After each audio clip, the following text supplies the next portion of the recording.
Assalamualaikum warahmatullahi wabarakatuh. Perkenalkan, kami dari kelompok 10. Di sini saya akan mempresentasikan terkait menerapkan evaluasi kurikulum pendidikan dasar.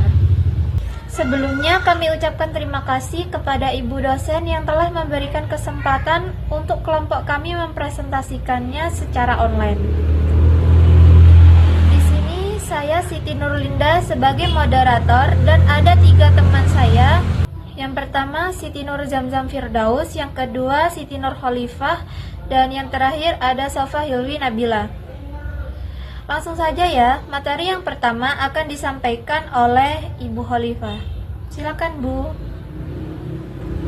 Saya Siti Nur Khalifah Ramawati akan menjelaskan di slide pertama tentang langkah-langkah evaluasi kurikulum MI atau Dikdas.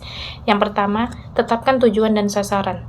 Di sini kita tentukan tujuan dan sasaran evaluasi kurikulum yang ingin dicapai. Yang kedua, kumpulkan data dari berbagai sumber seperti guru, siswa, orang tua, dan dokumen pendukung. Yang ketiga, analisis dan interpretasi data.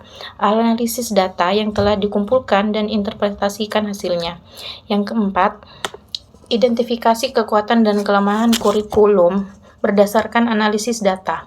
Yang kelima, rekomendasi perbaikan. Berdasarkan hasil analisis, kembangkan rekomendasi untuk memperbaiki kurikulum. Yang keenam, terapkan perubahan yang direkomendasikan pada kurikulum. Yang terakhir, pantau dan evaluasi dampak dari perubahan yang telah diterapkan. Terima kasih. Oke, jadi materi yang kedua akan saya sampaikan sendiri terkait tantangan evaluasi dan pembaruan kurikulum. Yang pertama, resistensi terhadap perubahan. Jadi seringkali ketika ada pembaruan kurikulum, banyak pihak baik guru, siswa maupun pihak sekolah itu masih merasa nyaman dengan sistem yang lama. Nah, kondisi ini membuat mereka itu cenderung menolak perubahan. Apalagi kalau belum memahami sepenuhnya apa manfaat dari kurikulum yang baru ini. Padahal kan kurikulum itu diperbarui agar lebih relevan dengan kebutuhan zaman dan juga peserta didiknya. Yang kedua, ada keterbatasan sumber daya. Nah, tantangan ini bisa dari segi fasilitas maupun tenaga pendukung. Misalkan, sekolah ingin menerapkan pendekatan pembelajaran baru, tapi masih kekurangan alat peraga, teknologi, bahkan ruang belajarnya itu masih kurang memadai. Akhirnya, proses evaluasi dan implementasi kurikulum pun jadi tidak maksimal seperti itu. Nah, yang ketiga, beban kurikulum yang berlebihan. Jadi terkadang itu kurikulum terlalu padat, terlalu banyak materi yang harus diajarkan dalam waktu yang terbatas. Nah, hal ini itu membuat siswanya itu menjadi kewalahan dan guru pun juga kesulitan menyeimbangkan antara pencapaian dan juga pencapaian target dan juga kedalaman materi seperti itu. Beban yang terlalu berat ini justru bisa menghambat pemahaman dan membuat pembelajaran itu jadi tidak efektif. Dan yang terakhir, yang keempat, kurangnya pelatihan guru. Jadi di sini itu guru dijadikan tombak pelaksanaan kurikulum. Namun sayangnya masih banyak guru yang belum mendapatkan pelatihan yang cukup ketika ada kurikulum yang baru. Nah, akibatnya mereka itu kesulitan menyesuaikan diri dan menerapkan metode yang sesuai dengan perubahan. Padahal kalau guru dibekali pelatihan yang memadai, proses pembelajaran bisa jauh lebih baik dan akan terarah ke depannya seperti itu. Oke, sekian, terima kasih. Materi yang ketiga akan disampaikan oleh Mbak Sofa. Untuk pemateri, dipersilahkan. Aspek-aspek kurikulum. Yang pertama, hubungan antara proses evaluasi kurikulum dengan upaya pengembangan kurikulum. Hubungan mereka ini sangat erat, bahkan bisa dikatakan bahwa evaluasi dan juga pengembangan itu tidak bisa dipisahkan karena mereka merupakan satu kesatuan dalam suatu proses dalam pengembangan kurikulum. Evaluasi kurikulum ini memberikan informasi yang sangat penting untuk pengembangan kurikulum selanjutnya. Hasil evaluasi yang dilakukan secara berkala dapat menjadi dasar untuk melakukan perbaikan, penyempurnaan, atau juga bisa untuk merevisi kurikulum yang sudah ada. Nah, yang kedua yaitu prinsip-prinsip evaluasi kurikulum. Yang pertama adalah tujuan tertentu, yang mana setiap program evaluasi kurikulum ini pasti mempunyai tujuan tertentu untuk melaksanakannya agar sesuai dengan kegiatan yang sudah dirancang. Nah, yang kedua yaitu bersifat objektif, yang artinya harus sesuai dengan keadaan saat ini dan data yang diperoleh haruslah nyata, akurat, dan juga valid sesuai yang diperoleh dengan instrumen yang tepat. Yang ketiga bersifat komprehensif, artinya mencakup semua aspek yang ada pada kurikulum. Yang keempat yaitu berkolaborasi dan juga tanggung jawab, karena di setiap program evaluasi kurikulum harus ada pihak-pihak yang turut bertanggung jawab dalam setiap evaluasi kurikulum yang sudah dirancang. Yang kelima adalah efisien. Yang dimaksud dengan efisien ini, efisien dalam penggunaan waktu, biaya, tenaga, dan juga peralatan yang mendukung. Yang keenam yaitu berkesinambungan, atau biasa disebut berkelanjutan, yang terkait dengan perbaikan kurikulum, yaitu peran guru dan juga kepala sekolah itu sangat berperan penting karena mereka lah yang tahu bagaimana cara melaksanakan evaluasi kurikulum dengan baik. Nah, sekarang kita yang ketiga lanjut ke jenis-jenis evaluasi kurikulum, atau juga bisa disebut dengan jenis-jenis strategi kurikulum. Di sini ada 4 jenis.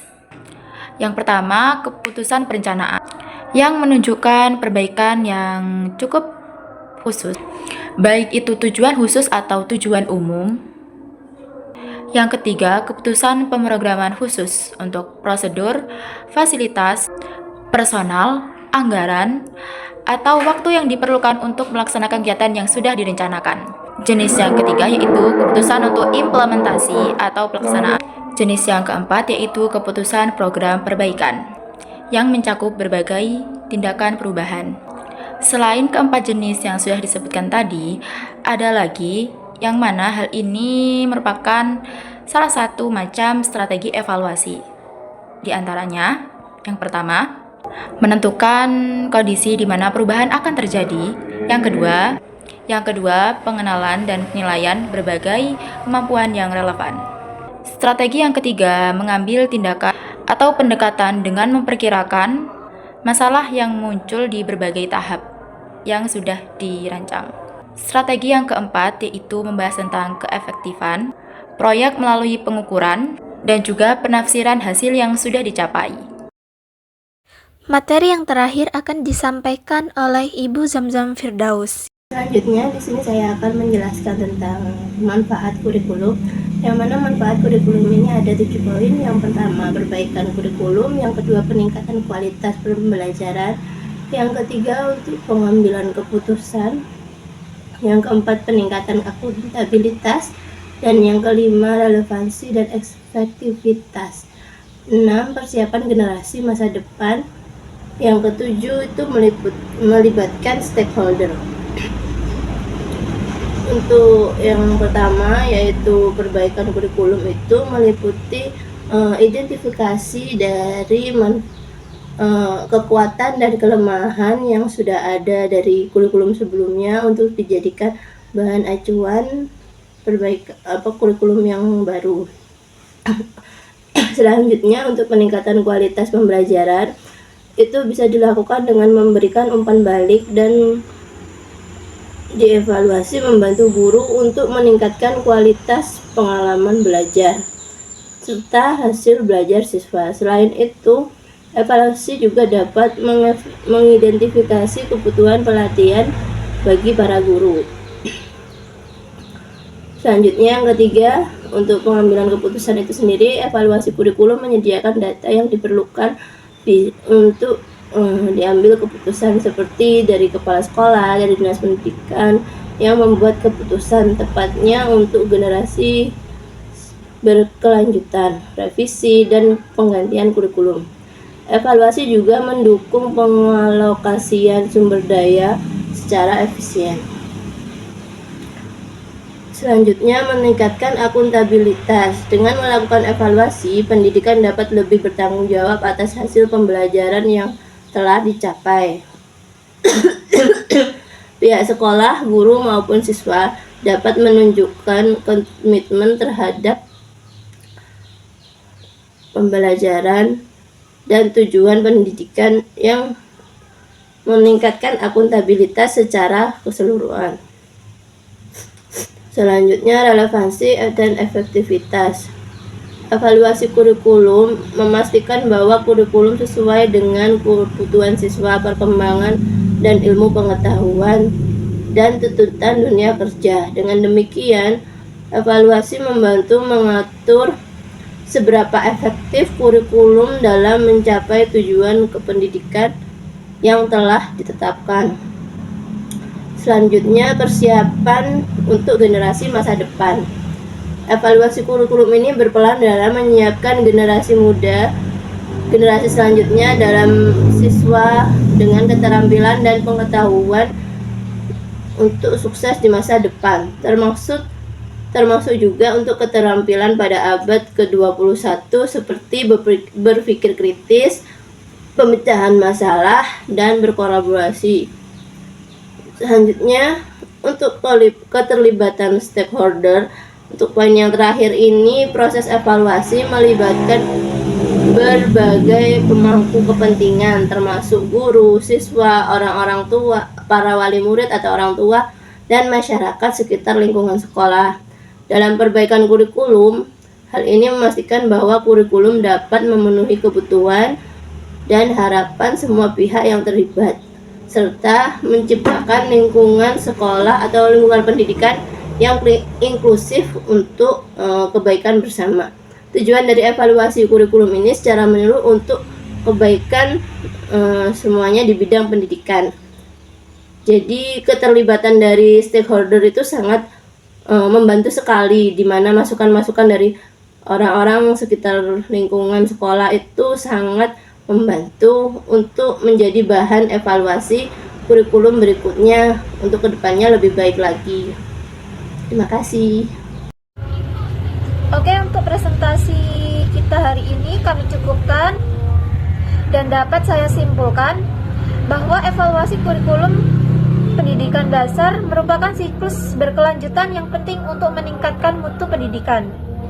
Evaluasi yang efektif melibatkan tahapan sistematis dari penetapan tujuan hingga pemantauan dampak. Nah, proses ini menghadapi tantangan seperti resistensi, keterbatasan sumber daya, dan juga kurangnya pelatihan seorang guru. Mengatasi tantangan ini penting agar kurikulum tetap relevan, inklusif, dan adaptif untuk menghadapi tantangan di masa depan. Sekian dari kelompok kami ucapkan terima kasih banyak. Wassalamualaikum warahmatullahi wabarakatuh. Oh my